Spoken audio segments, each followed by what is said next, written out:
Hello there, and welcome back to Napalm's newest news. And today we will have a look at the SMS Kaiser and its dev block with the title The Emperor at Sea. Obviously, Emperor means Kaiser in German.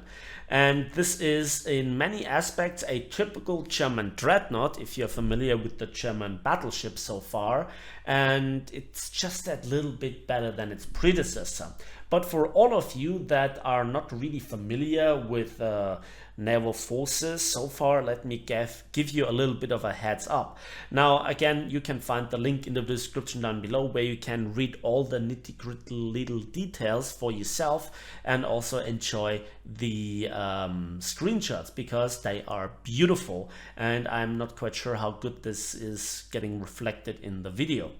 So yeah, what we have is we combine the usual things for German battleships that make them in the meta of War Thunder at this very moment utmost excellent. So we have 10 12-inch guns or 305 millimeters that probably, if everything is according to the guns of the SMS Helgoland, given a 20-second reload. We also have here always an 8-gun broadside, and here with the echelon firing capabilities, we have up to a 10 12-inch gun broadside. Those well, rescue ships, or in general ships for multiple purposes, they are only visible in the port. In battle, just like with the SMS Thunderton, they will be removed, and so then you have the various different opportunities for the cross-deck firing. And a 10 12-inch gun broadside every 20 seconds is really nasty for any sort of target.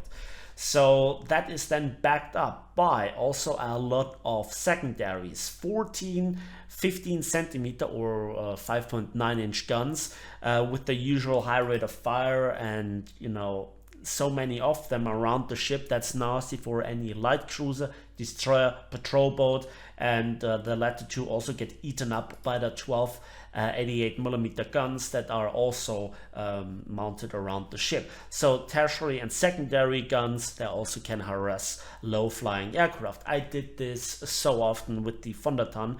This ship will be no exception. It just has a few more of them.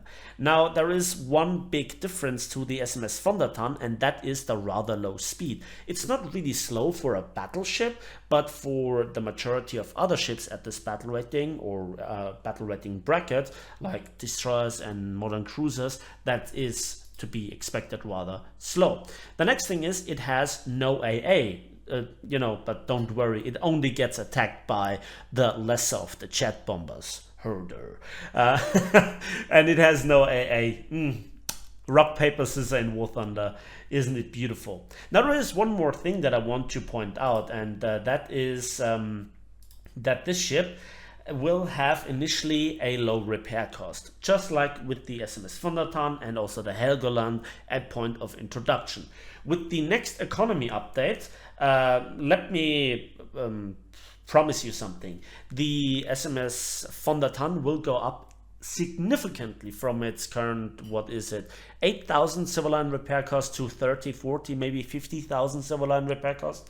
The Helgoland already sits at 45,000 civil line repair cost, and now, wow, with this one here, with the Kaiser, it will be no different. It will get introduced with below 10,000 civil line repair cost, I imagine, and then with the very next economy update, it will rise significantly, and again it can reach 50,000 civil line. Why? Because only the most sweaty tryhards, including me, are playing this and getting this very early on. They know how to play this, they get a lot of kills, they survive the matches, and they get the initial statistics. So this is where I think that this will be not really an interesting ship for new players that still have to grind through the tech tree, which is a challenge in of itself, even with a premium ship, which I highly recommend you at this point to not get. So yeah, I think it's a pretty awesome ship. It looks astonishing, but naval forces is that if there aren't significant changes to how naval forces, especially at top tier, work, then this is just a beautiful, I guess, hangar decoration or port decoration. What a shame, because it's not a bad ship.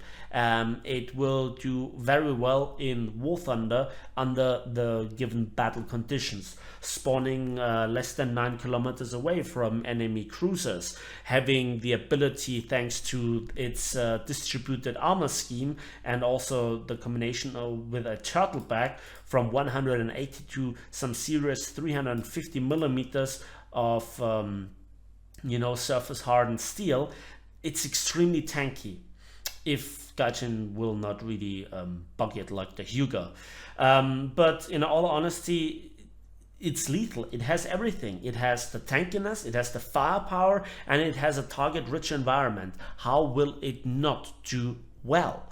Especially when commanded by a captain that has experience with other battleships or capital ships. So that is my take on the SMS Kaiser. Beautiful ship, fantastic ship. I definitely will play it. I definitely will make a video about it. Up until then, stay tuned and wait for more dev blogs. That's it for me today. Thanks for watching. Thanks for listening. I hope you enjoyed this short heads up video. Give it a like with it. Subscribe if you want to see more, and we'll see each other on the waves of War Thunder.